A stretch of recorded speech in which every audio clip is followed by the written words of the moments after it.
Hari tu, Melissa ada tengok video Financial Faiz. Dia buat video baru pasal rumah lelong. Melissa pun ada komen kat situ pasal rumah lelong. Sebab Melissa nak ingatkan orang yang nak first time beli rumah, tolong jangan beli rumah lelong. Kenapa? So, Melissa nak share. Okay, untuk rumah lelong, dia banyak hiccup. Dia kena orang yang berpengalaman. Okay, sebab rumah lelong ni, dia ada limitation of days tau. Dia kena selesaikan rumah lelong ni dalam masa 90 hingga 120 hari. Very challenging actually untuk rumah lelong. Sebab kadang-kadang rumah lelong ni dia ada caveat, dia leasehold ke kan. Satu rumah lelong ni kena orang yang lebih berpengalaman. Kalau kita tak cukup pengalaman, kita tak cukup ilmu, so senang hangus deposit kita. Rumah lelong ni dia nampak murah, betul tak? Tapi kadang-kadang dia ada hidden fees juga. Hidden fees dia macam mana?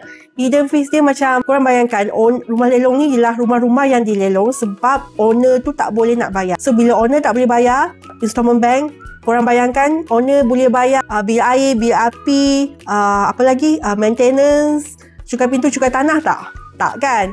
So, semua benda-benda ni adalah hidden fees yang mungkin boleh jadi anda sebagai owner baru kena bayar. Kalau anda tak ada orang yang berpengalaman dalam bidang hartanah untuk guide anda untuk beli rumah lelong, anda banyak benda tak tahu, okay? Anda akan macam culture shock.